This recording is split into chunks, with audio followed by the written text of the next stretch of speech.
Attention crew, it's time to make it so.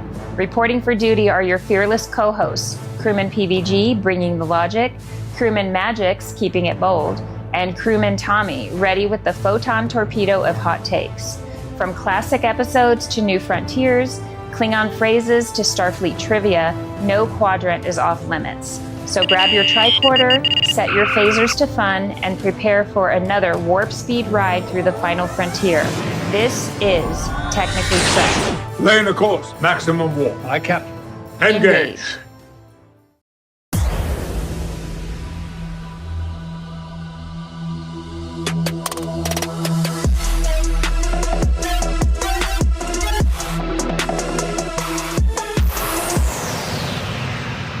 Welcome. Yeah, it sounds like you're saying forehead.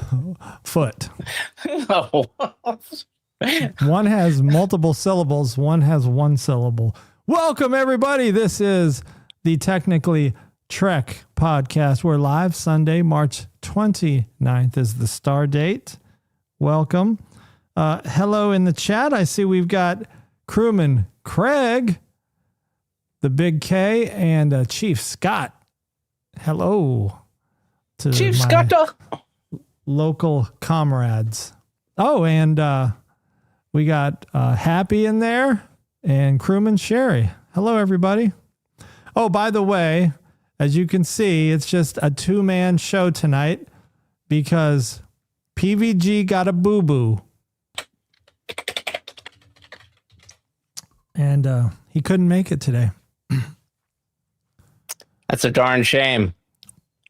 Darn shame what happened to him with that whole rectal exam. Well, that's coming up. So hopefully his boo-boo that he got or Friday or whenever he got his boo-boo, and I'm sounding like a 5-year-old because I keep saying boo-boo. But how many more times can you say boo-boo? Right. A ligament injury is how he explained it. And we got TrekBot in the chat. Kapla. You know what? I haven't been holding up my proper greetings to everybody. So Kapla. Thanks, IB. I need to change that. There we go. Yeah, so two-man crew, and you know, this is that from New Bot City. New Bot Wait, City. what are they? What do they? What do they eat? The worms. No, that's Ferengis. Oh, gah. Yeah, New Bot City. Get some gah. Gah. No, I was gonna say this is that time when one show has ended and another show is probably a few months away still. Strange New World Season 4. Shout out to the puppet episode. But like, what will we talk about for the next like 3 or 4 months? Oh, I'm totally wearing the wrong shirt. We're going to talk about the Orville and how the Orville is supposed to be making a comeback. Well, I guess they're going to start Season 4. Yeah. They're And looks like there's going to be a Firefly not reimagining, but continuation. Unfortunately, it will not be live action. It'll be audiobook only through Big Fish, who does a lot of books for like Doctor Who and a couple other major series when they fall off. I think they continued with Angel, and I think they continued with Buffy the Vampire Slayer. They actually get the actors that played them to do it. So that's how like the original Doctors from pre 2009, Christopher Eccleston, they got like Purdy and all the other Doctors. They reprise their roles and continue their stories as a voice actor. And now Firefly is taking up that same mantle. They're continuing on with the voice actors, with the original cast. And I think that's kind of cool. I think we could thank Star Trek for this, because I think Star Trek put it on the way bigger picture. If you're a nerd, you've known about Big Fish forever. with Doctor Who, Firefly, Angel, Buffy, a gazillion other TV series that got canceled before their time was up, continued on. But when they did the Wrath of Khan, and they got Tim Roth and George, is it Takai or Takei? I forgot. Takei. It rhymes with gay. Well, because everybody's been saying his name wrong for years. Kind of like Raven Simone. She was like, it's not Simone, it's Simeon or some shit like that. Yeah, Firefly is coming back as an animated series as well. But when they did the Wrath of Khan as audiobook and Paramount made that huge push, I think this is what realized what other actors slept on for years. Like, wow, we can continue on and still make money. It's not going to be TV money. It's not going to be movie money. But, you know, you think of the relevance of pretty soon people are not going to want to come to your booth at Comic-Con. Like that generation that knew you and loved you is going to die off, just like you're dying off. But you can continue and get new fans through the audiobook series on Big Fish. And I think the Wrath of Khan audio series made that a really big thing. And I think it opened a lot of people's eyes and a lot of actors' eyes on, wow, we can really continue on with our legacies. I mean, think of it, Smallville, I think, is another one that did it. I mean, think of if they took, I'm trying to think of a series. Battlestar Galactica would be a really good one to have an audiobook with the original cast. But I'm trying to think of another series other than, honestly, what comes to mind right now is fucking Knight Rider. But I don't want to hear that. I don't want to hear that. I don't want to listen to the adventures of Michael Knight in an audiobook. But you could do that. Like, what series would you want to have come back?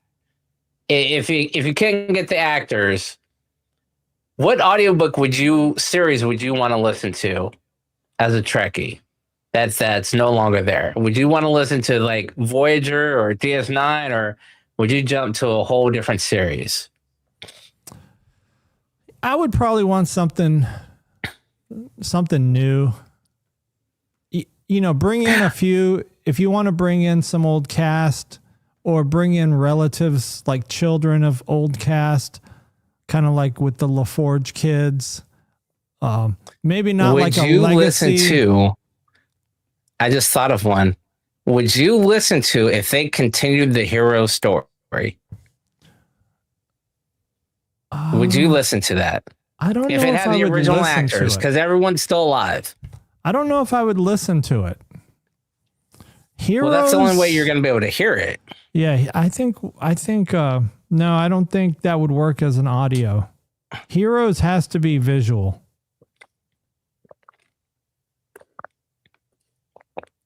Well, a lot of people assume that about most shows, but they don't. Deep gulping there. My bad. I was thirsty.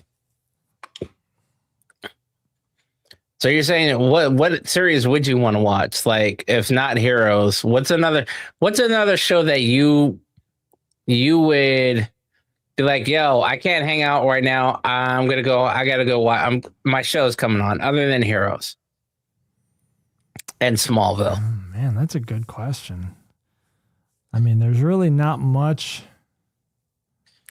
Like, what TV would you put off making plans with other people to do? I'd have to think about that. There's not really anything that comes to mind. But audio would be a problem because I'm just into the visuals.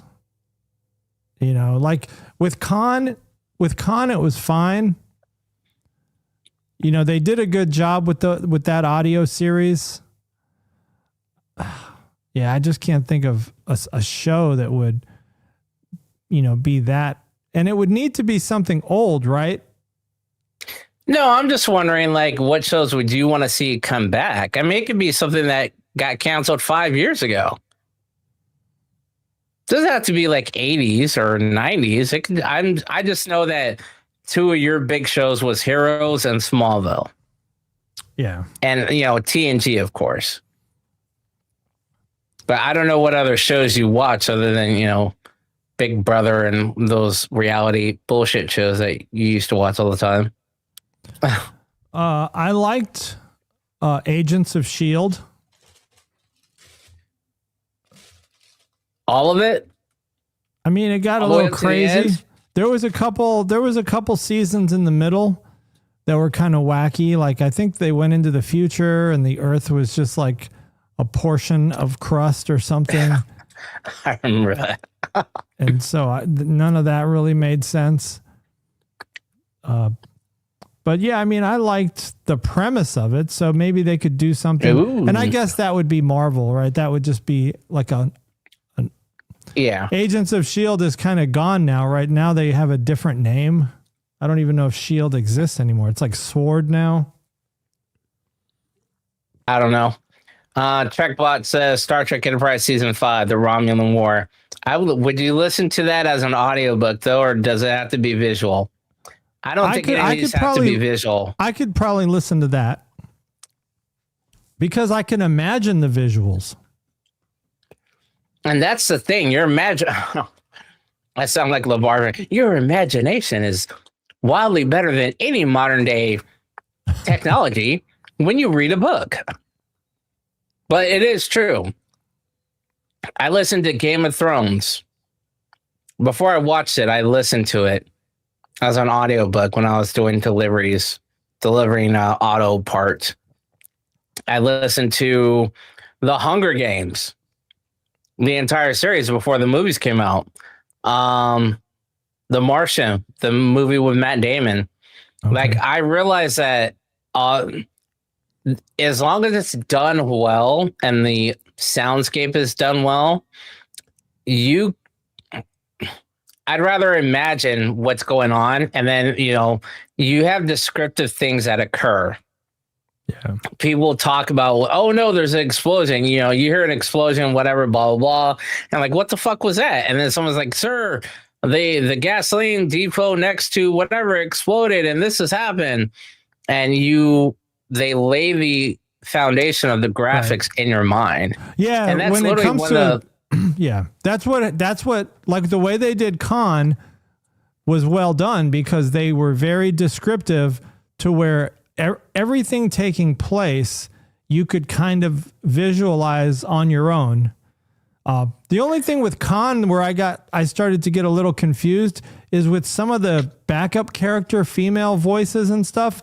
Like I couldn't remember who's who. It's like, okay, who is this girl? Okay, is this the lesbian girl? And who's this other girl? Like she's like the young girl with the young dude. Yeah, so I had a hard time with some of the like the non-primary characters of Khan keeping up with who's who. But I mean, it was still overall a good, well done audio book. So one of the ones that I used to, it's not an audio book, it's an audio series. It was called We're Alive. It's a zombie apocalyptic. It's kind of like if they made The Walking Dead better. They did an audio book, and it's literally by a company that's their motto is like, this has been a theater of your mind productions.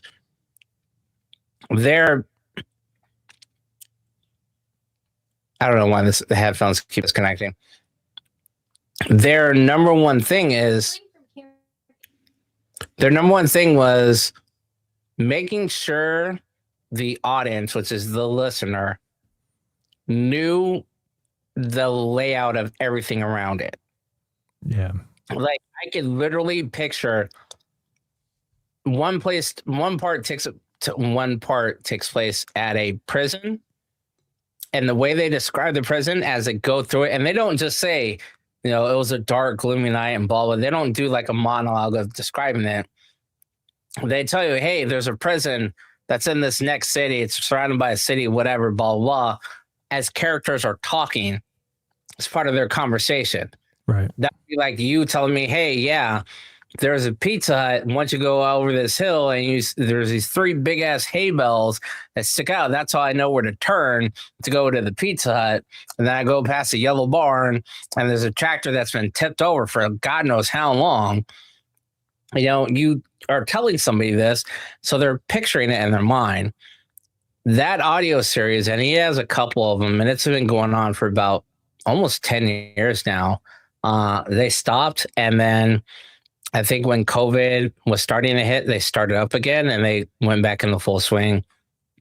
But as long as you describe that, and I think he helped Khan, or I think they used his template and his way of production as a template for Khan, because I didn't really have any problems visualizing what was going on in Khan.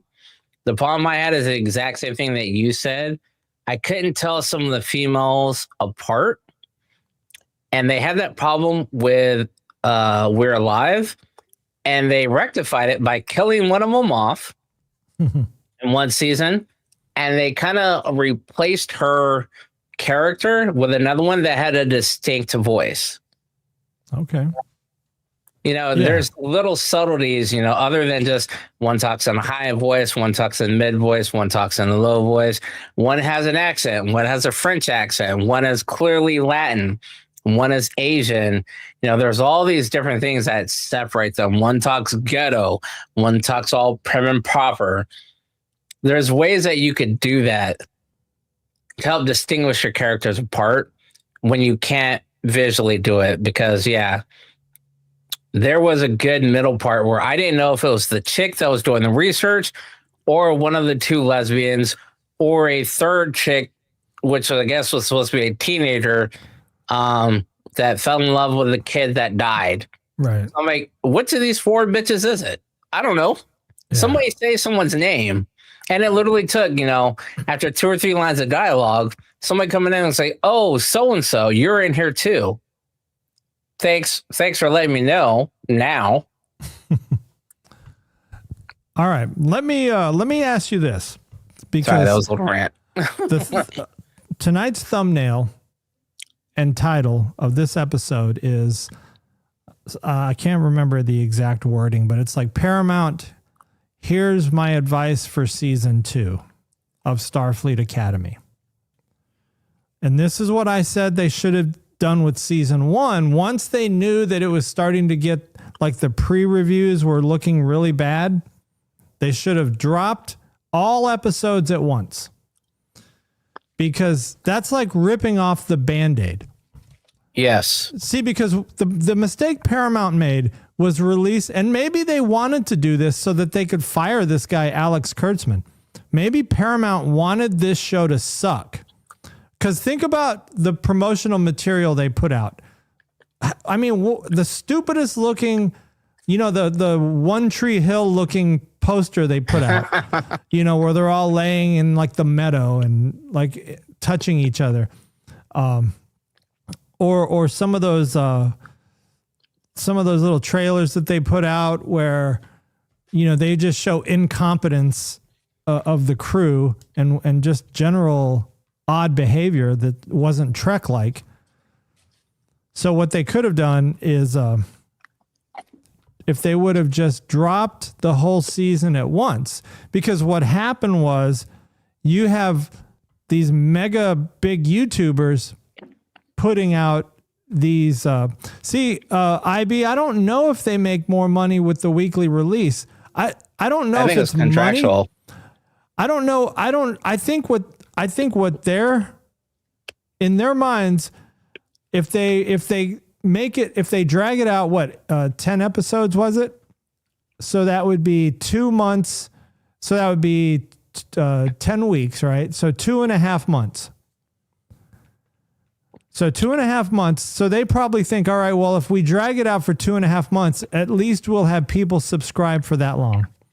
But I don't know if they got any new subscribers because of Starfleet Academy. I think the Star Trek fandom already subscribes to Paramount Plus because it's all there. And I mean, I'll say Paramount Plus has a decent lineup of other shows. You got Tulsa King, you got Landman, I mean, you got some good quality viewing on Paramount Plus. So I don't know if I think it hurts them more to drag it out. Yeah, because what happens is it's ripping the Band-Aid off all at once. And what happened with season 1 is you got big ass YouTubers like Nerdrotic and Critical Drinker. These guys are getting millions of views every episode as they beat the shit out of these episodes. And so you got 10, like Critical Drinker, 10 million views worth, because 1 million for every episode of him battering, how bad the episode was. And you just have all of these people doing the same thing. You would reduce that by 90% if you just dropped the whole season at once, because now Critical Drinker is just going to do one video and it'll probably get the same number of views, 1 million views of bashing how bad it was. Or you know what? If you do something good, kind of like there was a couple bright spots, there were a couple bright spots in Starfleet Academy. Jonathan Frakes in episode 9 did the best he could. He took that turd and he polished it up. Nice. It was a nice shiny turd. It was still a turd, but he did the best he could with it. So there were a couple good episodes. The episode where Betazoid Girl was popping off those alien heads, I like that. I like that kind of action. Do some action like that, and don't make it too weird. Of course, you had to suffer through like the 7-minute makeout session at the beginning of the episode, but people would forget, or they wouldn't forget how bad it was, but it would be less. The blow would be lightened by if they were reviewing all 10 episodes in one YouTube video. They would just say, okay, well, in episode 1, I hated this and this and this, and episode 2, and then they would just go down the list, and then they would say, but in episode 4, this was a good thing, and this was cool, and episode 6 had some cool things, episode 9. So at the end of the day, a Nerdrotic video might actually be maybe like a 70-30. It sucked. And not like a night, because there were some episodes that were total shit. So that episode was just 100% shit. This was like Rocky getting beat over and over. Like he's just taking punches to the face. Just, get the fight over with. And maybe we can look back and be like, okay, it wasn't that bad. But if you're getting, it's like those Super Bowl or football games where everyone is beat. The team is beat. They're getting beat the entire game, and people get up to leave, and they just leave. Now, the thing is this, and this isn't a good analogy. If you put it all out there at once, you stand a better chance of getting some positives and retaining more people. Because they're like, all right, it was bad, but it's not that bad. But when you do it every week, all they're hearing week after week after week is this is shit. This is shittier. This is shittier than shittier. Oh my God, how worse can this shit get? Okay, this one was a little bit better. Honestly, it's like what we did. If you were to look at our scores, it was tank, tank, tank, tank, tank, little positive, tank, tank, tank, tank. Yeah. But if we had done this whole review, we would have said, hey, overall, I'm going to give it, 60, 40 or 80, 20, good, bad, whatever, whichever way you're going to lean, versus you go back and you're watching our episodes every week. Man, these technically Trek guys are saying Star Trek Academy sucks again. I was going to check it out, but now I'm not. And Galfer 3540, he basically says it's not the YouTuber's fault. All they're doing is they're they're just expressing their honest opinions about this. And I know a couple of the YouTubers who didn't normally do Trek content were kind of jumping on the bandwagon, and they were getting massive views. You know, were, you know, some other people that, you know, they were big YouTubers outside of Star Trek, but they did one review of Starfleet Academy episode 1. They got like 100,000 views, and they're like, you know what? I'm back for episode 2 because out of the blue, I got 100,000 views. So I'm going to keep doing this every week. And yeah, so into the wheels fall off. I mean, why not? Like, milk that cow, you know, milk that cow. All it is, that's the weird thing is like today's kids, today's adults that are in these markets that are blaming these people. It's like, you're blaming YouTubers. All a YouTuber is a different water cooler from the water cooler in your office.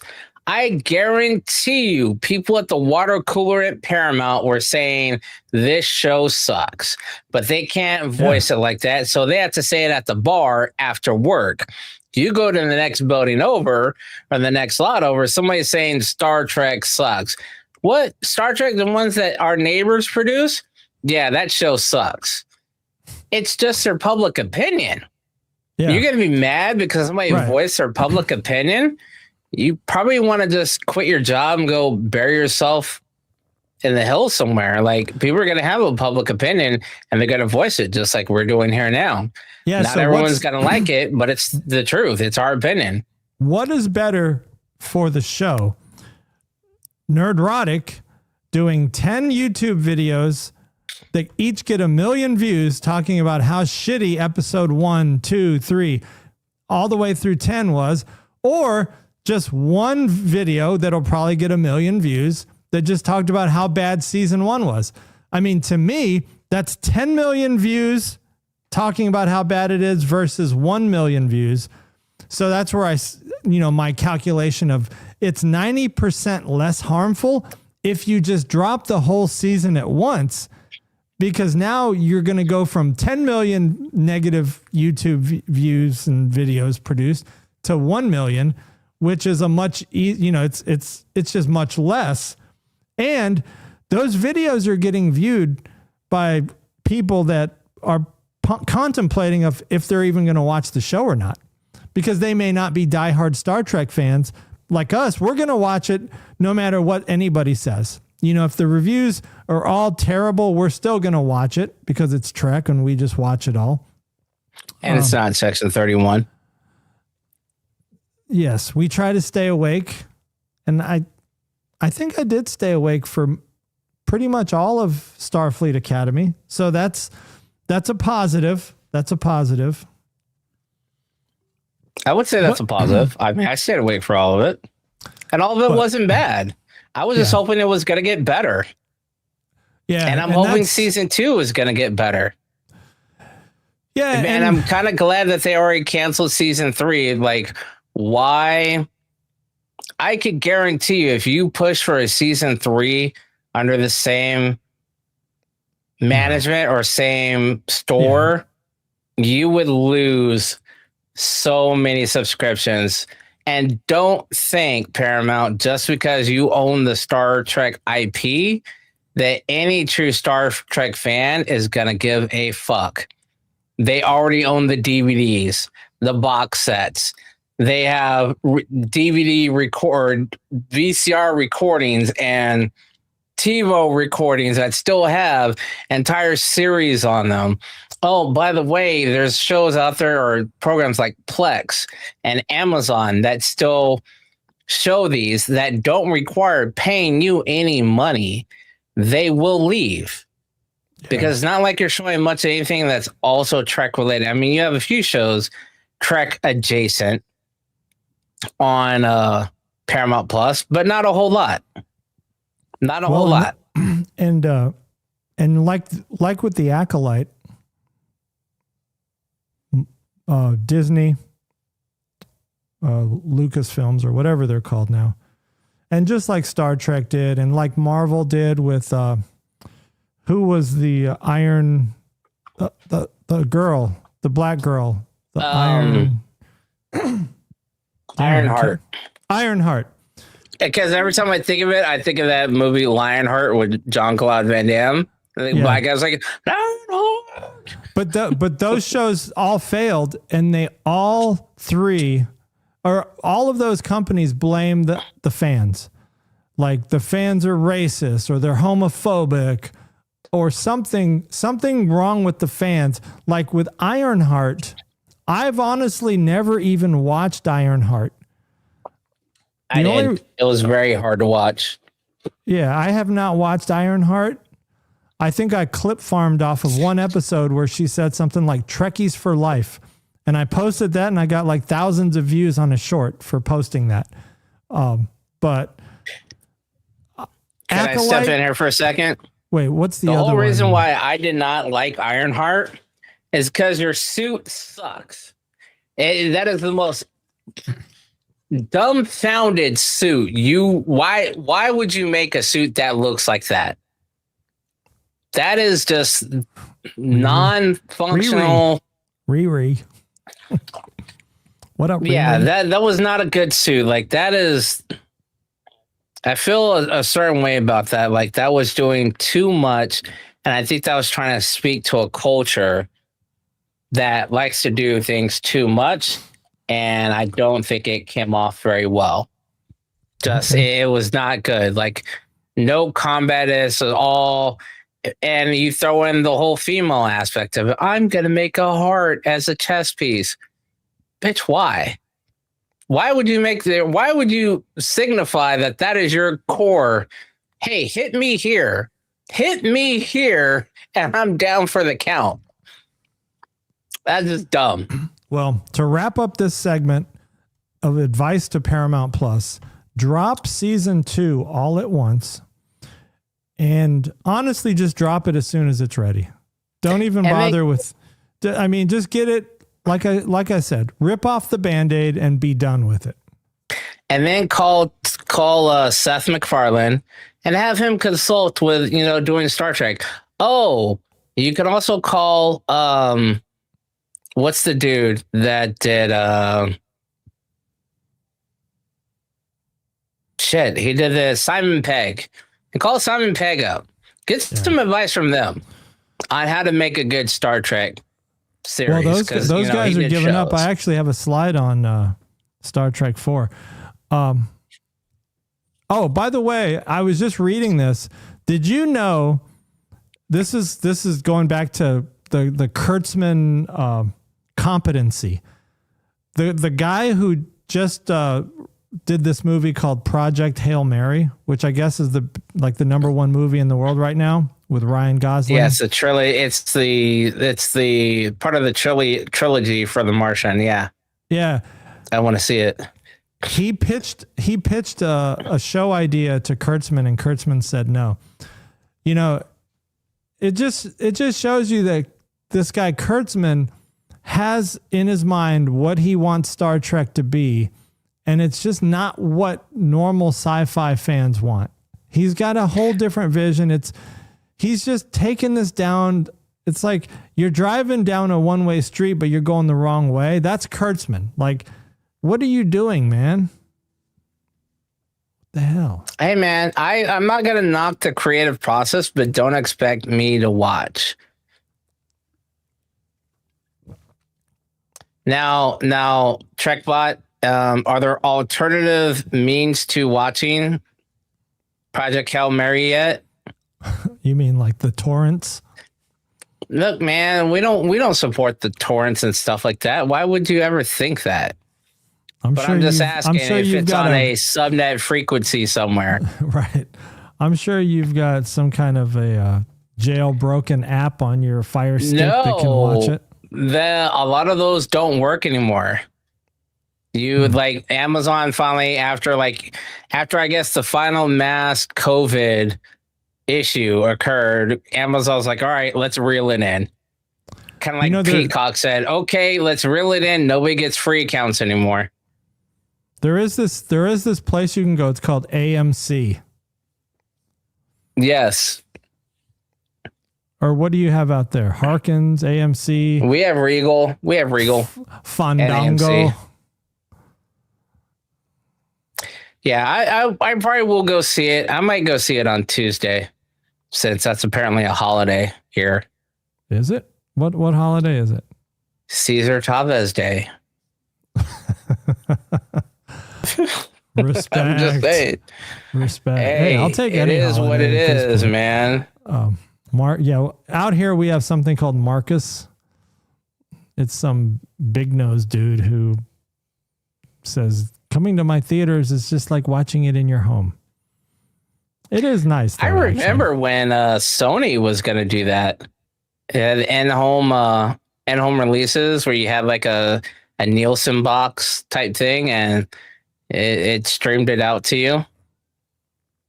I wonder. I don't think that service still exists anymore. All the reviews I've seen for Project Hail Mary are very positive. Very positive reviews for Project Hail Mary. So, and honestly, the way things are going, it will probably be available. I'm sure there's going to be a service. Probably Apple will have it for watch at home, where you got to pay $20 to stream it. Like you're in the theater. Yeah. And we did that with Housemaid. You know, the Sydney Sweeney one. I don't remember what that's about. She shows her tatas. I guess she did for a moment. You know, the EMH, Robert Picardo, shares his hope for the future of the franchise after the cancellation of Starfleet Academy. And he has a quote here. I think our show is very much in the tradition of all of Star Trek. No comment there. Huh? Wait, what? Robert Picardo said that about Starfleet Academy. I think our show is very much in the tradition of all of Star Trek. It's not in the tradition. Oh, okay. I'm reading the rest of it. I'm like, I don't see that anywhere in the rest of this paragraph. Oh, no, it's at the top. I pasted that separately. But he's basically saying that this is Gene Roddenberry's vision.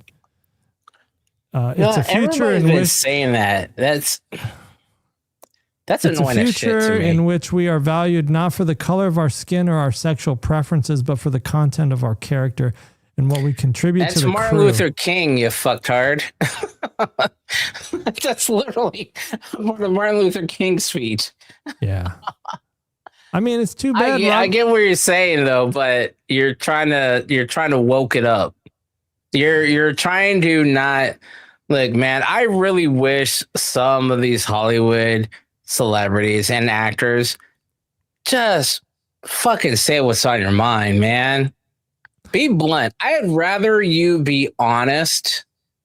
So here's the thing, and this will touch a little bit outside of it because it actually kind of goes with that speech. I think it was either my dad or my brother said, I'd rather deal with a upfront racist than a hidden racist. Because an upfront racist, you know what you're getting. With a hidden racist, you don't. I'd rather have a celebrity just say, man, we put out a rolling piece of shit. Like Jonathan Frakes said, this was a piece of garbage. I could only do so much. He was honest about it. Picardo, you're trying to it's like you're trying to be PC to save your career so that someone could possibly hire you to do something. Yeah. And you don't want to say anything bad because you don't want to offend anybody. Life is rough, man. It's like the burn. It's like the Klingon War.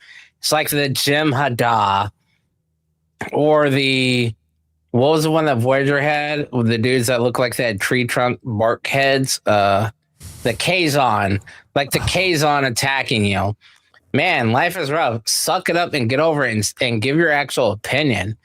Don't just I think this is Gene Roddenberry's vision. Bitch, you didn't know Gene Roddenberry. So how would you know what his vision is? Unless you knew the man personally, you would not know what his vision is. You're taking it secondhand on what somebody else said. It really wouldn't have taken much to make Starfleet Academy much better. Like, it was so close. Yeah, it's so fucking far away. Like, swallowing the comm badge girl. I mean, you what is start her off. point? You start off on the wrong foot. Like, if that whole character could have been eliminated. Like, not everything has to be a joke. Not everything has to be some momentous situation. You know, sometimes with Star Trek, it's just boring. Like, just say, you know what? We're all in line getting checked out. You know, we're having the doctor, the EMH, check us for infections. And that might just be boring. So we're just going to go through the line and let that happen. We don't need someone to get in line and be like some comedic relief and say, I swallowed my comm badge. We didn't need that. Just have her get up and cough and say, oh, you know what? I might be catching something. Move on. Like I would have been fine with that. And then I would have been fine with some kid like, hey man, I signed up for this. What did you sign up for? Hey, you want to be bunkies? Do some normal shit that you would see at a college line or a high school line or a college line. Yeah. So everything had to be over the top, you know, like gay Klingon. It was just over the top, you know, and I can't even, that's a whole hour and a half segment right there if we go down that path. But, and then of course I had negative feelings about Sam Hologram. I just felt like she Sam was over like the top. Best character. She was over the top. I would have liked to have her not there. Then the show for me, I could have just said, you know what? This is like some decent TNG style. Like if TNG had spun off into a Starfleet Academy show, you get rid of comm badge girl at the beginning. And you don't have Holly Hunter walking around barefoot everywhere. That was just kind of awkward. Like this, you know, there's just protocol you got to follow. I don't care how old you are. The show was very close to being, you know, a good show. I'm not going to say a great show, but it was close to being a good show. I'm gonna agree with you on most of that. I'm gonna disagree with you on the Sam part. The Sam storyline is one of the only valid storylines that I found any remotely interesting out of the entire series. Langolier Mouth Girl had nothing, but she was supposed to be the eye candy of the show. Fuck that. You had the old dude who was basically a street urchin, Aladdin, and then his Princess Jasmine was literally a princess. And her brother is, oh my God, this was fucking Aladdin. I just realized this. Star Trek Academy was Aladdin. Yeah. Think of it. Newsbaka was Jafar. And he got the little people, but it's all right. I digress. Sam's story was the only one where you're like, what the fuck is up with this girl? She's naive. Okay. She's eventually going to have to come into her own. They rushed it because you only got 10 episodes. So I was okay with that. And then you see the repercussions of it where she's dealing one episode, she's dealing with a conflict of past memories and emotions with current memories and emotions. And then she's dealing with the aftermath of having how she wants to be. She wants to be more. She realizes I'm the same age as these people. And before I was acting like I was a child. Now I need to act like I'm one of them because I have gone through a life with the doctor who raised me as best as he could. I'll bet it was still sheltered because they're both holograms. So they didn't have much interaction. And that memory was fast forwarded over time. Yeah, but you're talking about episode 8 and beyond. Like you still have 7 other episodes of garbage. Yeah, but she wasn't in all those episodes. That's why I'm saying you account for the number of episodes where she was actually had significant roles in. Her emissary, the emissary episode I thought was just too weird. Like you're not an emissary like Cisco. You're not like Cisco. Shut up. Stop it. He was a prophet. But look at that. That was when she was a 5-year-old. That wasn't after she had went through life. You're proving my point that you shouldn't have a 5-year-old at Starfleet Academy. You are correct. You should not, man. I don't know why they did, but whatever. We have to accept that as it is. Whatever that, I forgot what that speech is. Give me the power to forgive that shit that I can't do. I have no control over. But yes, her arc is the best one out of the entire story. I'd rather see her arc than I would Jaden's or. Well, yeah, all the arcs were terrible. All of the arcs were terrible, but maybe hers was the most redeeming. Put it that way. Okay. Speaking of gay Klingon, he says season 2, and this is not an audio. I just screen grabbed the tweet. Season 2 will be our last season. That is really hard for me to say because I love the show so much. You know what? I appreciate that. That's sincere. That's sincere. It would have been nice to see Cisco. You got to mute, man. I don't know what's going on with your mouth sound effects or something. Oh, something shit. Weird going on. Like you're gulping and you're chewing and swallowing is just heavy. It's coming through hot. Oh, God. It's coming in hot. All right. Am I coming in hot? Mm-hmm. Right now? No, I mean, it's fine now. I don't see you chewing or anything. Am I coming in hot now? Yes, I can hear lip smacking.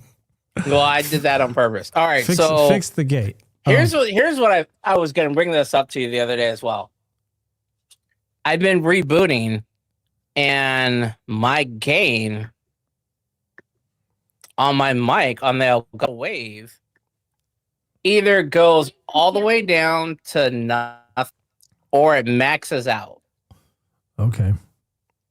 So that I was like, I've drank on here before and you've never heard me gulp. So then, and when you just said there's too much going on, I was like, hold on, let me look.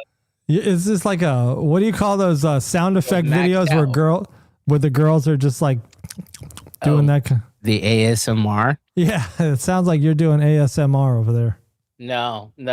I don't know what it is. Hey, black dude, take off your shirt. Remember that?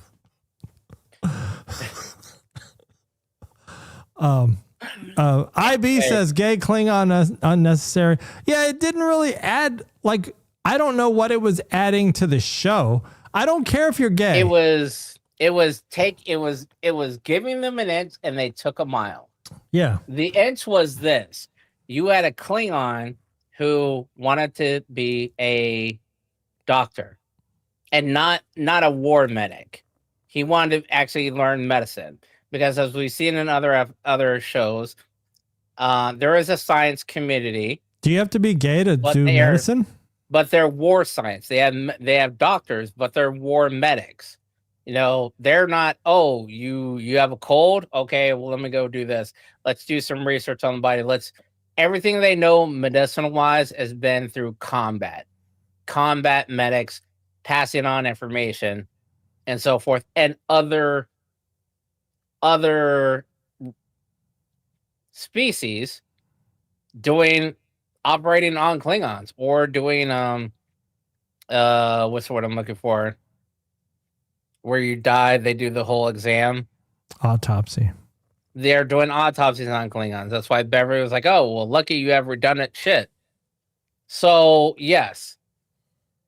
It's very rare. We always wondered how do they survive when someone gets injured on the battlefield? It's war. It's combat medics, not war medics. Combat medics. No, they're Klingons. Scientists. They just tough it out. If they can't tough it out, they do. There's the epitome of I'm not going to the doctor. But they have combat medics. They have combat scientists. They have war scientists. Hey, make a weapon that's going to do this. But you don't have a Klingon that wants to be a doctor, just comes out and says, I want to be a doctor. Most Klingons want to be warriors, except for Alexander and apparently this guy. Let's talk about IB's comment real quick about he was hoping Cisco would have been in the emissary episode. Yeah, that would be impossible because Brooks Avery said he's not acting anymore 10 years ago.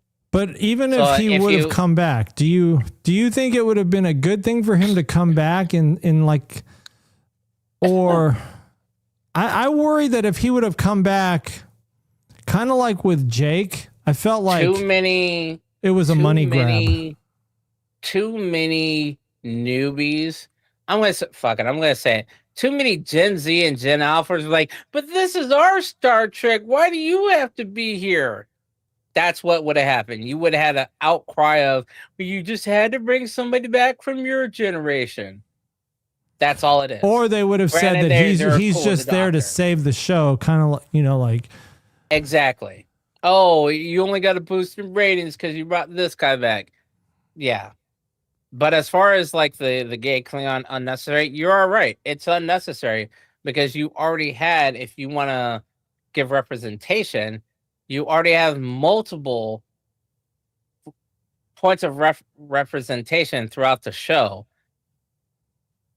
Give a minute to take a mile. Pick one. You either want to be gay and a warrior, or you want to be a doctor. You didn't have to do both.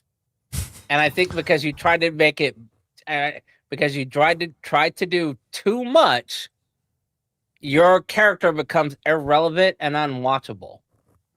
I didn't care anything that happened with his character. I did not care to see, like, because it was of zero relevance. Oh yeah, they could have had a Cisco lookalike. No, because Cisco, Brooks Avery said you cannot use him or anything of his likeness. So when you're using a lookalike, you have to sign away your rights to the likeness. Otherwise, they could have just used a hologram or AI generated one based on previous footage. All right, so this is Jem'Hadar Girl. She was upset about the cancellation. Oh, I guess her name is Gina Yashir. She says, I'll let you guys come to your own conclusions as to why we didn't get to continue building on this wonderful legacy. Let me tell you why. It's because everybody's racist and homophobic. That's why. Or they didn't like that shitty writing that we had to be exposed to. But do you think some of these actors that were in Starfleet Academy, do they go on and have big careers? You mean by I'm trying to wrap my head on this last sentence here. It says, right now, I'm just grateful at having been part of it and in a business that veers often between feast and famine. All right, so that's one sentence. You should have stopped there. You're grateful to be part of it. All right, cool. Then you turn around and go the opposite. I've been able to build the life of my dreams, being able to tell authentic stories, an ability which I truly believe is now under attack. You're not telling the story. You're an actor. You're writing a script.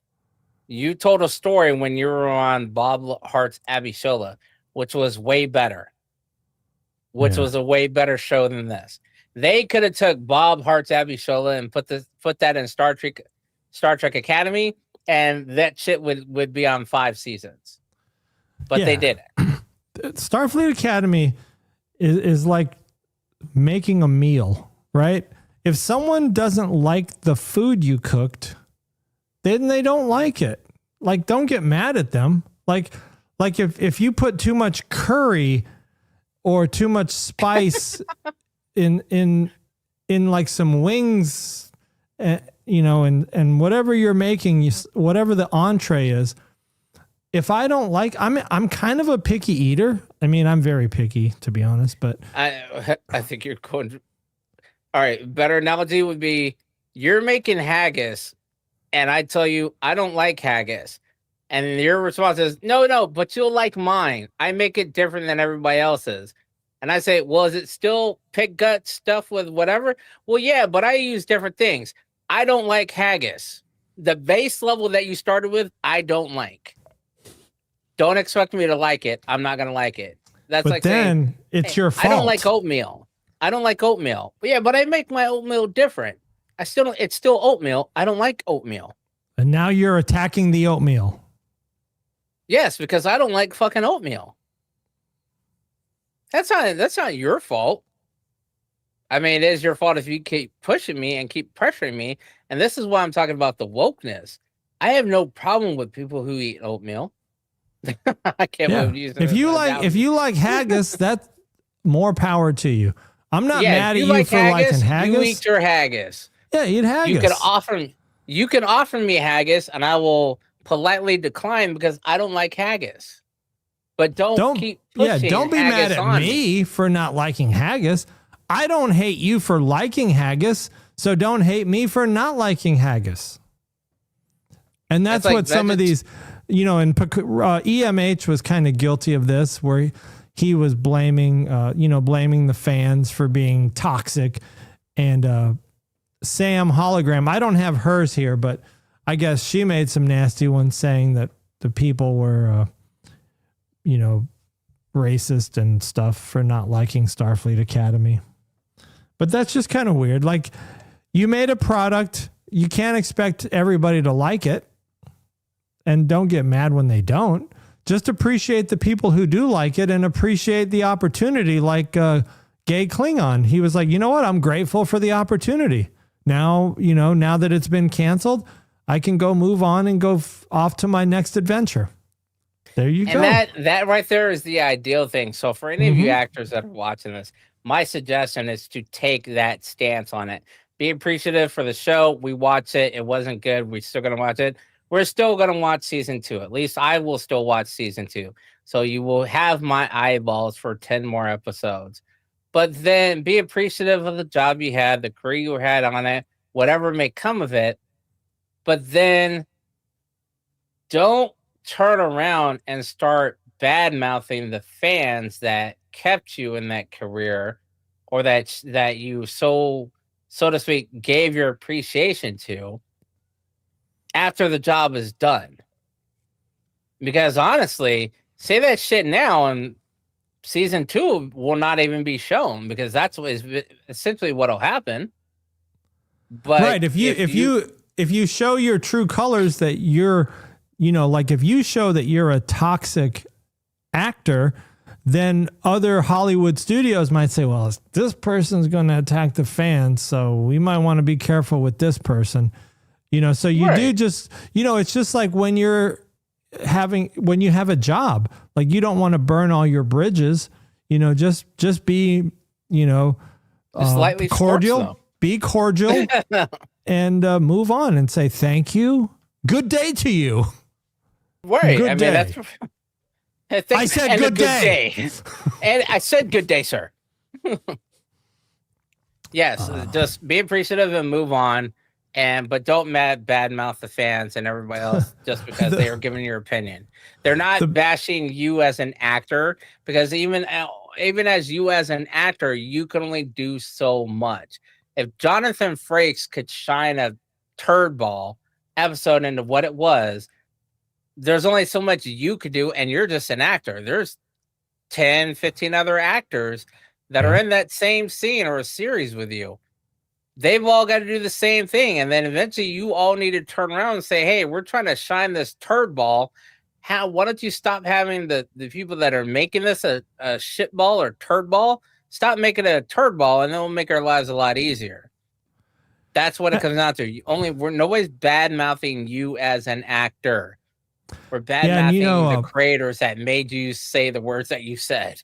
How many times have we seen like a famous actor or actress say that show was a turd? I mean, like a show or a movie that they were part of, they can laugh about it. They can say, you know what, that wasn't the best script. I've heard one or two people said that. Yeah. And one of them was a Star Trek show.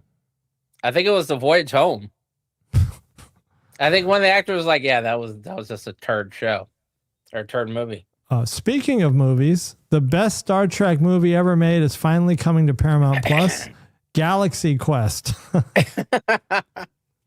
I mean, that did have, future Star Trek creators.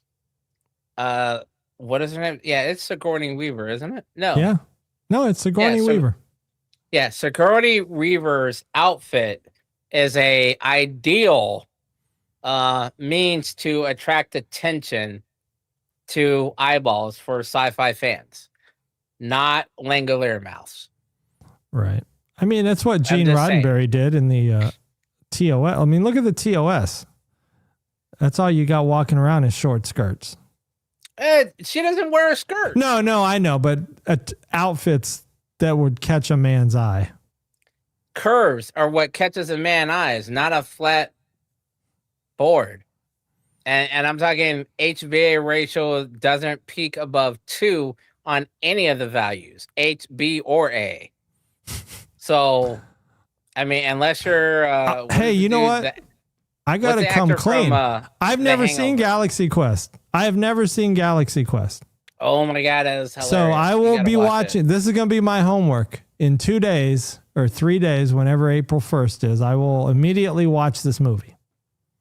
I mean, we could watch it right now. I got it. I got it in a shareable format where we could watch it. We could do a live react to it. No, we're not going to do that tonight because I got to do my own stuff. And you've been drinking. It might be on some others. It might be on HBO or something. I could look around for, but I'll definitely watch it. I'll definitely watch it before next episode, and I'll have some feedback on Galaxy Quest. I wish they would do a sequel to it. It was Leonard Nimoy. Well, he's passed away, but the couple days ago would have been his 95th birthday. Shout out to Spock, the OG Spock.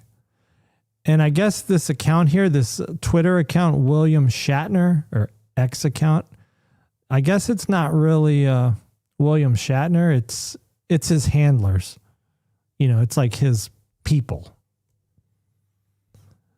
Because there was some controversy that this William Shatner account had posted something about being upset that Starfleet Academy was canceled, but they were like, the real William Shatner did not care about Starfleet Academy. Oh, it's on Daily Motion. Yeah. Let me see if it comes up though. Okay. Why Star Trek 4 Kelvin isn't happening. Nobody involved with the development of Star Trek 4 has come out and said exactly why the project has been canned. However, there are several factors that probably put the forequel to bed. The biggest and most obvious issue is time. A decade has passed since Star Trek Beyond, and absence doesn't always make the heart grow fonder, and everybody's old as hell now. Yep. I knew they were going to fuck that one up. Yeah. I did. Another big issue is money. The Kelvin timeline movies were quite expensive, with all three having budgets of $150 million or more. Following Paramount's big merger in 2025, the company's become increasingly cost-conscious. Star Trek Beyond didn't live up to expectations, despite grossing over $340 million, and losing money is the easiest way to get a sequel canceled. So there's that. So yeah, that's kind of sad. I mean, but it's too long now. 10 years. What was it? Yeah. 2016 was Star Trek 3 Beyond. Yeah, it's been too long. If it wasn't going to happen in like 3 or 4 years, then it was probably never going to happen. And I like those. I definitely like the Kelvin timeline ones. I thought they had a great shot of creating a new a new trilogy, so to speak, or a new era of Treks. And the cast was phenomenal. I mean, damn, you had Zaldana. I think I lost audio. You had Ching Chong Dude playing Sulu. Yeah, see, Chief Scott says you're not going to get more by bashing, though. Well, yeah. You are. Yes, you're spot on, Chief Scott. And that's what I think other Hollywood studios would worry about to cast. Like, if you've got a temper they might say, ooh, maybe we don't want this person because they might lash out at our fans. Kind of like that Rachel Ziegler girl, the one that's like awkward or whatever. Johnny Frakes sets the record straight on retirement rumors. Contrary to recent reports, Johnny Frakes isn't done with Star Trek. While recent headlines may have stated that Frakes, who's been a franchise icon both in front of and behind the camera for almost 40 years, is finished working on the 60-year-old universe, he insists that isn't true. He discussed the situation at a recent panel at MegaCon in Orlando. Frakes expressed his dismay with recent reports, which implied that he had directed his last episode of Star Trek, saying, "That was horrible." They implied on wherever it was that I was done with Star Trek, that Star Trek was done. That was a lot of words. I mean, there's no new shows out. He was done. He was done shooting that episode of Star Trek. Yeah. He says, I guarantee you, if there's another new Star Trek out, I'll be first in line to direct it. Shout out to Johnny Frakes. Johnny Frakes, y'all. Johnny Frakes. AKA Big Beard. AKA Rika. AKA number one. And that's the end of the document. Damn.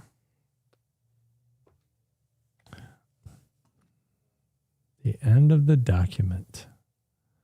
Dun, dun, dun. So we had homework, and I will admittedly say, PVG, I'm disappointed you're not even in the chat. Come on. First, you call in sick with a boo-boo. I wasn't going to say nothing. PVG calls out with a boo-boo, and then he doesn't even jump in the chat. Like, did it break your thumb tendons? Did your boo-boo happen to do with your boo-boo? But I guess we're not fishing on the same side of the boat anymore, are we? Well, that's his favorite phrase there. Yeah. And I kind of worried that, with no new show, that it would be tough for PVG to be able to focus and put any effort into Trek. Because it's tough for me. I watched a few episodes of TOS. I can't remember much about them because they were very difficult to watch. I'm going to look to see where I'm at. I think I tried to watch season 2, episode 26. I don't remember anything that I watched, but I probably watched 4 episodes. And I did watch one of them actually sitting there watching it. The other 3, I was walking around doing chores. So I know that's not righteous. Yeah, I gotta find where my Star Trek. Oh, there it is. Jump back in. All right. So instead of watching Star Trek, I apparently watched a lot of other shows. But I think season 3 of the original series, if I'm not mistaken, I have read some reviews that it kind of went in a weird direction. And it seemed to be kind of weird on a few of these episodes.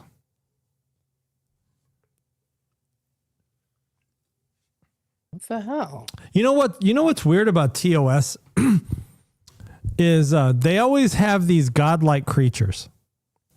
Like I think in the original series, and maybe Gene Roddenberry was more involved in the writing, but they seem to have an obsession with godlike, like people with godlike powers. Like Charlie X, Adonis, Trelane or Tremaine? Trelane. Shit. I don't remember if I was watching TOS on Paramount or if I was watching it on Netflix. Metrons. Were they called the Metrons? Yeah, the Organians and the Metrons. Who's the one that set them up to fight with the Gorn? Metrons? I don't remember. We might need TrekBot for that. I know people. Oh man. I know people probably drop from the pod when we're bashing Starfleet Academy so hard, but it's hard not to.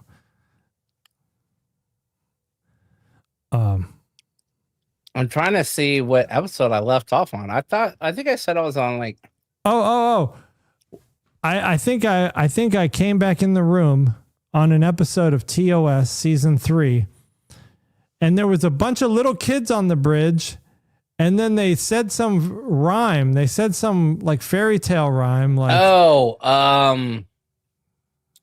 God, I know. And then some sparkly guy appeared, like a sparkly old man glowing appeared on the bridge. And that episode gave me nightmares as a child, I believe. I didn't get it. But that guy was supposedly all powerful, but it was one of those things where, well, if you don't believe in it, then his power doesn't affect you. I always thought those kind of episodes were cheesy. I guess it's a thing, though. All right, so I remember some of these episodes, but I'm not... Like, I remember a piece of the action. That's where they go back and they're doing gangster stuff in like Earth, like 1920s. That one was good. Maybe. The Klingons provide arms to a peaceful planet and disrupts the balance of power. Is that Organians? I think that's the one where I think that's a private little war. I think that's the one that were Organians. Oh, yeah. Yeah. And then that's the one. I think I left off there then. I guess I'm at season 18. Season 18, damn. Or season 2, episode 18. Oh, okay. Because I don't remember some of these other shows. I think I jumped ahead and I watched Assignment Earth because that was supposed to be a backdoor to another Star Trek show. But it didn't work out. Finds a planet devastated by disease that appears to treat the American flag with great reverence. I could have sworn I watched that episode too, but I'm going to assume I'm on episode 18 then. So that's going to be a hard 8 episodes to watch. Let me ask you this about Strange New World season 4. What is your outlook? Positive or are you kind of nervous that it's going to be kind of weird? Positive. Okay. Even with Muppet episode. It could work. I've seen it work on other episodes. I've seen it work on other shows. It could work. It might be better to just black out the video and just say it's an audio only episode. There's no video on this episode. It's just the power's gone out. There's no lighting. That would be funny if they just said there's no lighting. It's just dark. They're in a black room. That's fucked up. Nah. I mean, I'll watch it. Fuck, man. Do you think they'll I don't know if I can make... I don't know. Do you think they'll use the Muppet Show opening theme?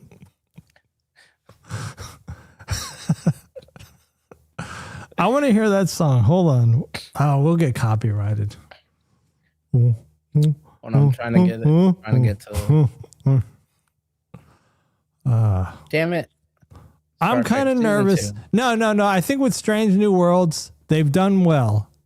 I mean, Strange New Worlds has been mostly good. Mostly very good.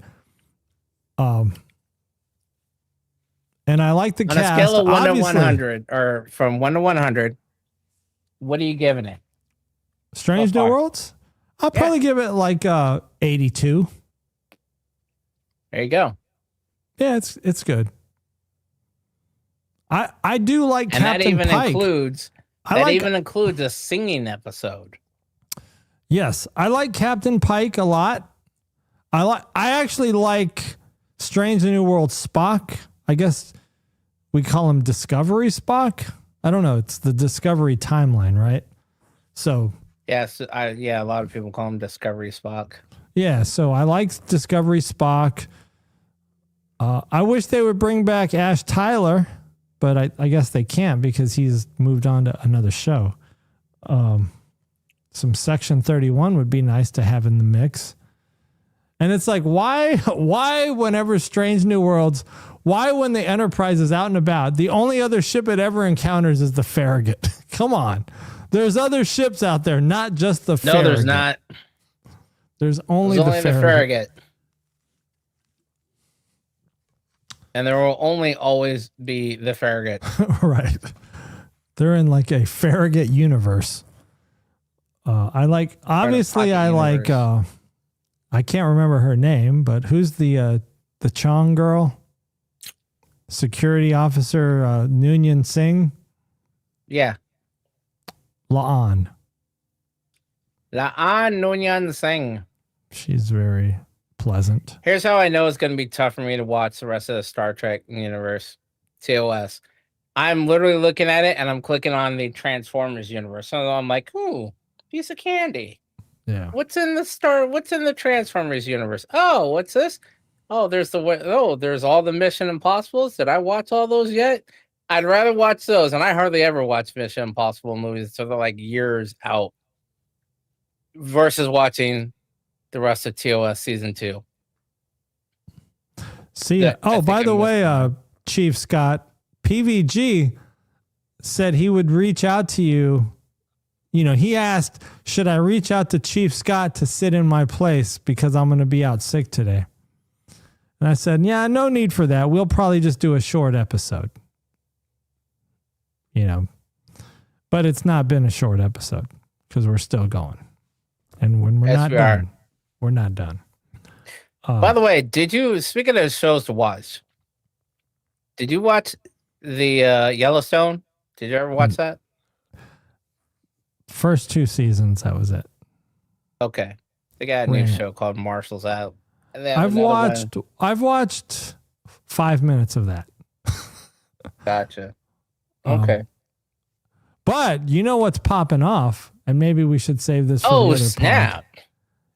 Oh, snap. I'm not watching TOS. I'm watching For All Mankind. Just came out on Friday. I'm on season 2 still. Oh, yeah, new season's out. Well, Chief Scott, I told him not to bother you because we would probably do a short episode. And I know you're a busy guy. You got a lot of... Chief Scott's like he's like a tycoon around here. He runs things. Chief Scott's like the de facto mayor. Sure, if you need a mayor to live your life. No, I'm just saying around here. Around these parts. What exactly does he do? Name something that he does that no one else could do that you can't live without. He did the landscaping for our house.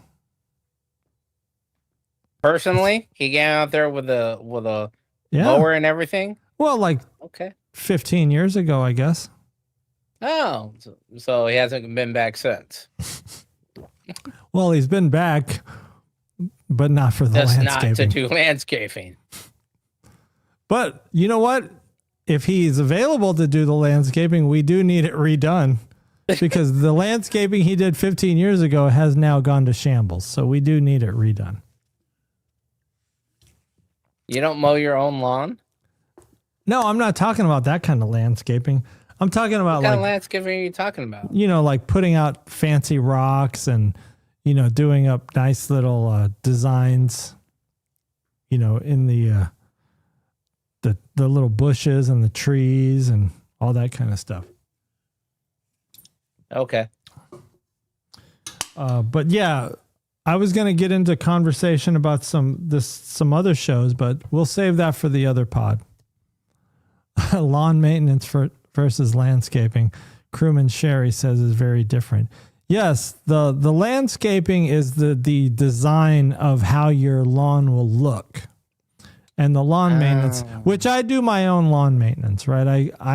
I drive the 0-turn mower and cut my own grass, and I use my weed eater and I cut the weeds and all that kind of stuff. So I do all that myself. Essentially, he was the set designer of your yard. Yes, he was, and it looks really good.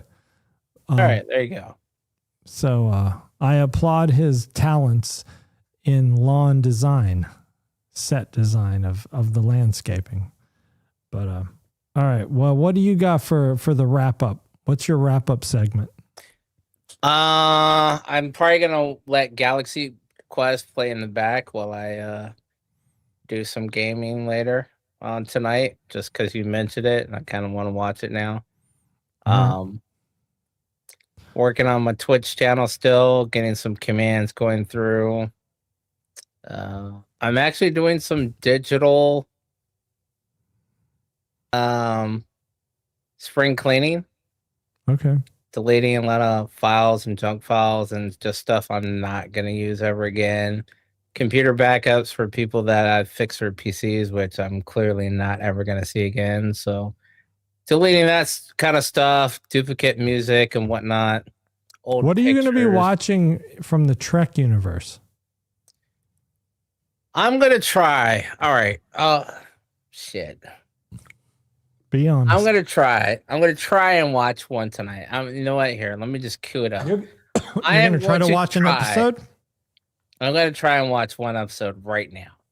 Let me of get what? my Star Trek TOS, because that's where I left off. Yeah, that's where I left off. It's kind of my only. It's like my blind spot right now is season 3 of TOS. Mine is finishing season 2. Well, then season 3. In addition to that, right? I don't know. If season 2 is that bad, I may not make it again. I may just call it a wrap and be like, nope, we're done. Yeah. I mean, what am I going to learn from season 3 that has not already been told in other stories of Star Trek itself? That's a good question. I mean, I don't know because I haven't watched it. I don't know if there's anything. Is there anything fundamental in season 3 of TOS that you need to know as part of the foundational knowledge of Star Trek going into, all of where callback came from to something? Did somebody make a call reference back to, for instance, that short that PBG sent us? That was a callback to Charlie X. I don't know if you watched it or not. I didn't know. Where it has the thing for he was a watcher. He was a Q, basically. Yeah. Where they walk through and they jump through the portal. They covered it in Lower Decks where they did the crossover episode. Well, they come across it on the planet, apparently, and a guy comes out from behind it, and it's Charlie X. And Uhura and the captain from one of the Enterprises. He's the guy that plays Cameron in Ferris Bueller's Day Off, but he also was in Star Trek as either a first officer or a captain. And then Chekhov is Generations, there as well. right? He was in Generations. Possibly. He was the captain when Kirk got sucked into the Nexus. Yes. He was like, well, Captain, if you don't mind, you can go ahead and take command as you're the senior officer on board. Whatever. And then Kirk's like giving orders and shit. Yeah, those 3 come across the portal. Charlie X walks out from behind it. He's like, well, we don't need them here. And he transports the rest of the away team away. And it kind of cuts from there. They go through a little talk and they're like, have you seen this guy before? And they're like, yes. When we ran across him, he was just a teenage boy, Charlie. And he had omnipotent powers. He's like, Kirk stranded me and blah, blah. He was like, and Uhura's like, bitch, you tried to take over this ship. So it's like, motherfucker. Anyway, it cuts off from there. Like, I didn't see the rest of it. And it's probably a fan-made short. There's a couple of them out there. I haven't watched them all, but I'm wondering if there's a callback because I see this one here called the Omega Glory, and I'm wondering if that has to do with the Omega Protocol. No. Probably not. There's one where the guy plays who I know is going to be He's the one that makes the M5 computer, but I think I've already seen that one as well. Oh, yeah. Daystrom. Mm-hmm. The black dude. I think I've seen either parts of it somewhere else, or maybe I watched it just in passing. But yeah, there's some in here that I haven't watched, so I'm gonna try and force myself to watch them, starting at season 2, episode 9, the Immunity Syndrome, where a giant space amoeba threatens the entire galaxy. All right, I got a question. As we wrap things up, let me ask you this question. Now that Starfleet Academy is canceled, and there's going to be one more season coming out next year, we're going to have season 4 of Strange New Worlds. Then we'll have the final season next year. So that takes us into 2027. What's your prediction of when we will have new Trek after the finale of Strange New Worlds and Starfleet Academy season 2? How quickly do you think Paramount? 2030. Damn. I think that's how long they need to wait. That is something, man. You have a huge. So you're saying they need a reset, and they need to kind of like flush. They just need to flush the water, and then just give it time. Yeah, they need to flush the waters. They need to sit down. They need to come up with stories. They need to pass fan inspection, so to speak. I mean, you just can't put no bullshit out there. Like, and honestly, right now, that's what they've been doing, is just putting out bullshit. I mean, you got to make, man. Do you think they'll wait though? Like in today's society or today's business model of just money making quickly, do you think they will actually wait till 2030, or do you think they'll try to slam something in 2028? They'll probably try and slam something in 2028, and at that point, I will probably be like, whatever, I'll wait till it comes on free on something to watch. I'm not going to promote it. I'm not going to be like, oh, I'm a huge fan.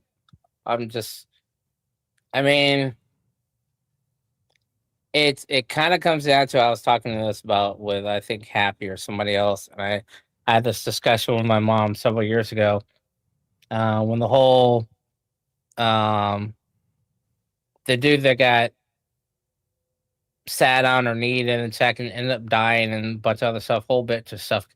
And it came down to, everyone was saying, turn the other cheek, be the bigger person, turn the other cheek. How many times do you have to get slapped before you stop turning the other cheek and start hitting back? And the easiest way to hit back is in people's wallets. So dropping your subscription, I mean, I'll drop my subscription maybe if, I'll pick it back up when Yellowstone or 1823 or any of those come back on, or any of the other ones, but you'll get canceled for the 6-7 months until that show comes back on. I've been paying for Paramount yearly, so it just sits there, rides off the year. I'll go back and watch stuff, but you know what? I'm a Star Trek fan. I have most of this stuff from DVD copies of my own DVDs. I have a Plex server. I don't have to use your service to go back and watch episodes if I need to. If I want to go back and watch Voyager, I could literally load in the box set backup copy off my Plex server and watch it. It's not that difficult. I don't have to pay you. I'll pay you for the 4 months that 1823 or 1923 comes out, or for Marshals when that comes out, or any of the other shows. Landman, when Landman comes out, I'll pay for this. Crewman Sherry says you got to watch The Madison on Paramount Plus. Or The Madison. I'll watch those, but I'm not going to pay for you to watch Star Trek if you're just going to keep putting out a shitty product. And it's not going to seem like much. Okay, I carried your $7.99 for 4 months. Could you make a Star Trek show? Could I? Yeah. Yes. If I were the idea person, You if I were the mean person like- that came up with the idea and Yeah. didn't have to actually do the writing, and I got Do you good have an writers, idea for a Star Trek show right now? dude, I've gone over it like 4 times with you. What's an Multiple- idea real quick? Here's an idea. The Pike timeline is not our original timeline. Pike doesn't die. Let's say what we have right now as Strange New Worlds goes all the way up to the point to where the Stardate where Pike dies. He thinks he's gonna die. He already knows that time's coming. He's on the mission. He's aware it's about to happen, and then it doesn't happen. And then he's going through the show. What the fuck's happening? And then at the end, turns out Archer makes a comeback. You throw in Archer as this President Archer show that they want to do. Says, yeah, we're no longer going to be aligned with these people anymore. We are starting the Terran Empire to support Terrans and Terrans alone. And it turns out that Strange New Worlds is actually the Mirrorverse. And Pike is like, yeah, I'm not down with this. I'm done. And he quits. But the rest of Star Trek carries on. Speaking of the Mirrorverse, who was your favorite mirror version character? Dude, I didn't really. I mean, there's so many things you could say. You know, one of the. I mean, who's the better looking one? Like, who's the better character? I was reading about this. One of the most popular opinions of people's favorite Mirrorverse character was Phlox. Because because it was Dark Mirror Phlox was just ruthless. He was just like, yeah, kill him, kill everybody. I don't care. Yeah, he was totally that. I liked Phlox. Phlox, I think, was a good character overall. Hey, look at that. PBG finally rolled over. Yes, I understand that Pike never dies, but what I'm saying is my version would be Pike never has the accident. Pike turns out Pike is just disabled like PVG. No, Pike doesn't get disabled. He never has the accident. He goes on living. Right. But then he doesn't have the accident because something happens, and it turns out he's an advocate for protecting Earth and Earth only, and starting the Terran Empire. Mirror. And it turns out that Strange New Worlds has actually been a Mirrorverse the entire time. Or the other plot line was kind of hand in hand with that, is that Section 31 is the ones that created the mirror universe. And somehow, that brought in Lorca and everybody else into it. There's the one, so there's a fan made, and I thought it was you, where Wesley comes back and he takes the Dochi, whichever one of the twins survives at the end of Picard. He brings her into the Watchers circle or the Traveler circle. Good. And you have a Wesley Crusher series or the Traveler series with him, and he's teaching her. It very much falls in line with kind of like the Quantum Leap, where he's the one teaching her about the ways.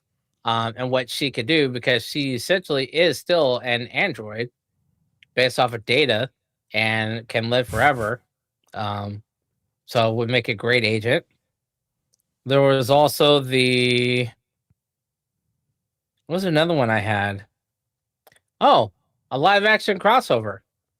Or a live action Lower Decks. And I don't mean like, first I was gonna say make Lower Decks, but then those actors live are action doing other Lower things. Decks. Yeah, Using Jack Quaid and Tawny Newson and some of the other ones. Because a lot of the voice actors look like their characters. Make a live action Lower Decks. But then I thought the voice actors look like their characters. What does that mean? Tawny Newson looks like Mariner from the Lower Decks show. Jack Quaid looks like Boiler in the show. They only look like their because they put them in the crossover episode. No.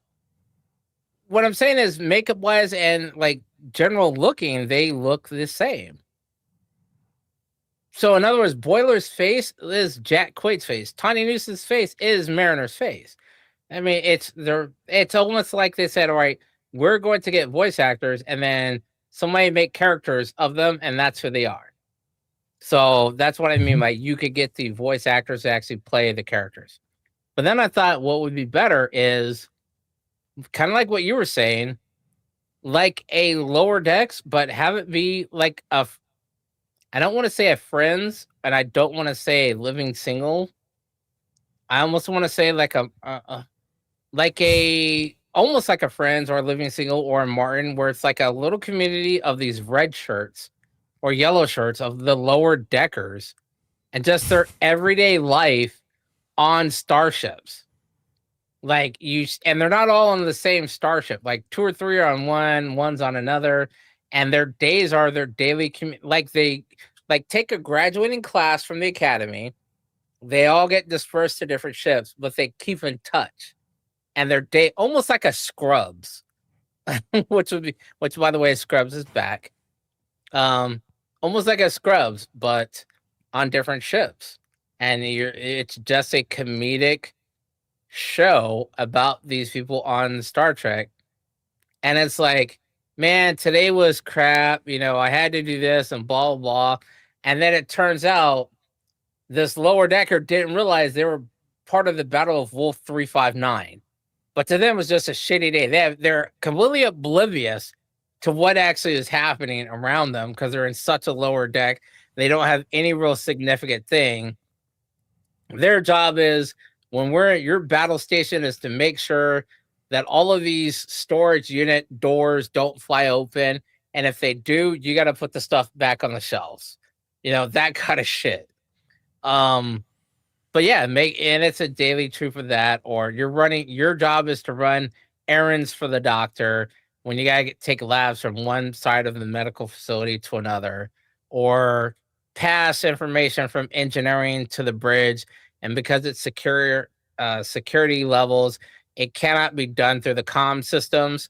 You have to manually put on a tablet and walk it to the bridge and hand it over. That's what all those people were doing when they're handing tablets to the captain.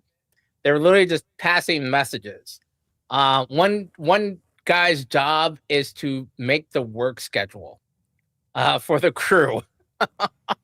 So the number one, the first officer does the bridge crew. Oh, you're back. Yeah, I don't know what happened.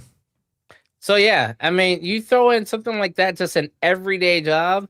I think that it would be a good way to wipe. That would be a good palate cleanser of Star Trek.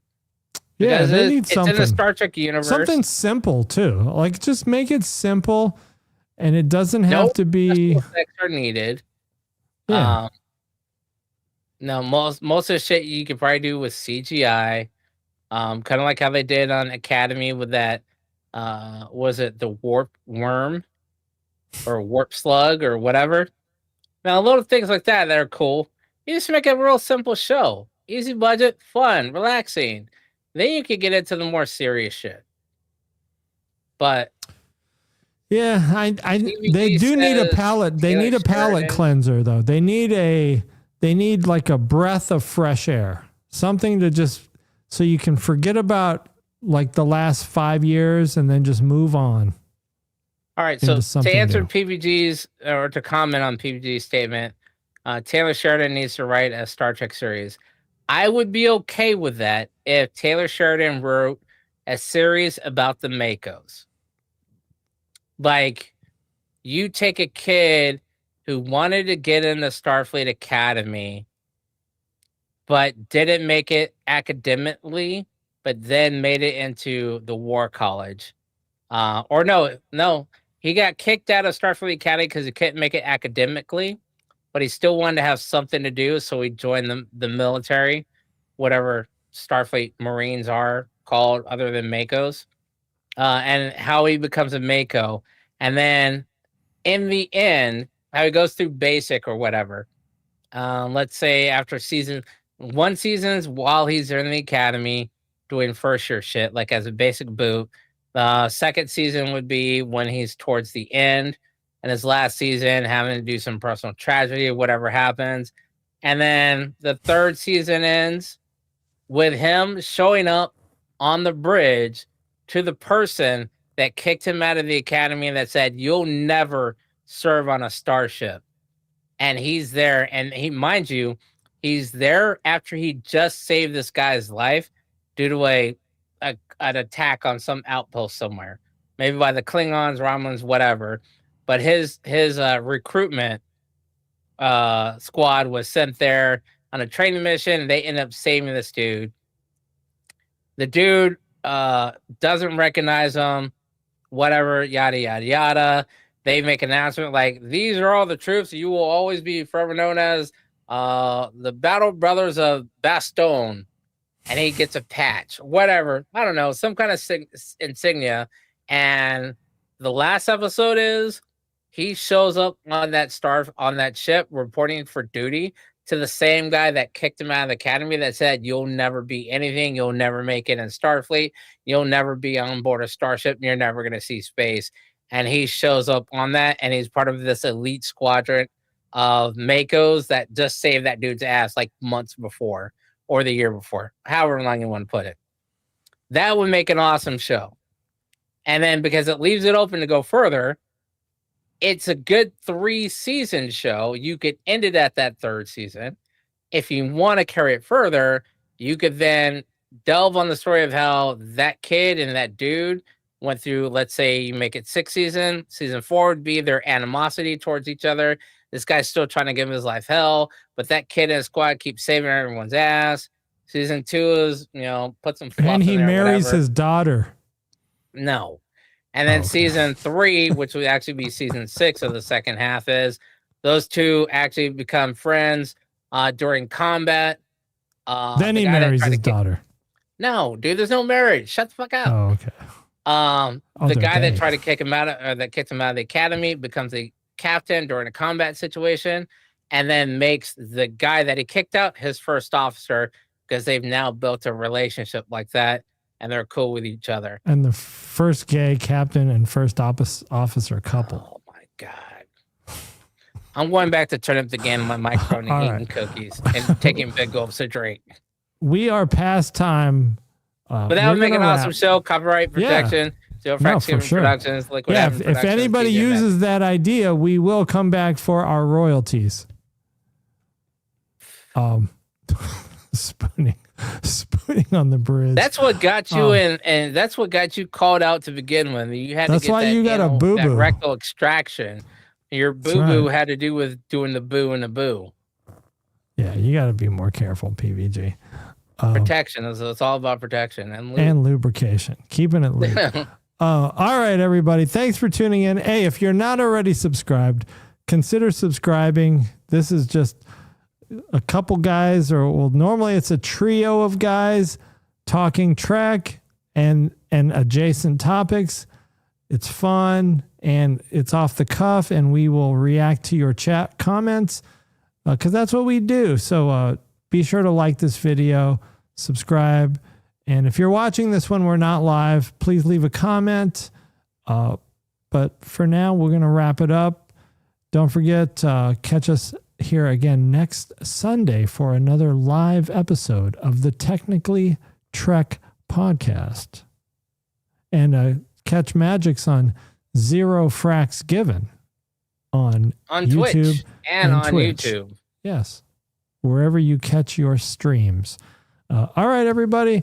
Peace out, and we'll catch you next week. Bye-bye.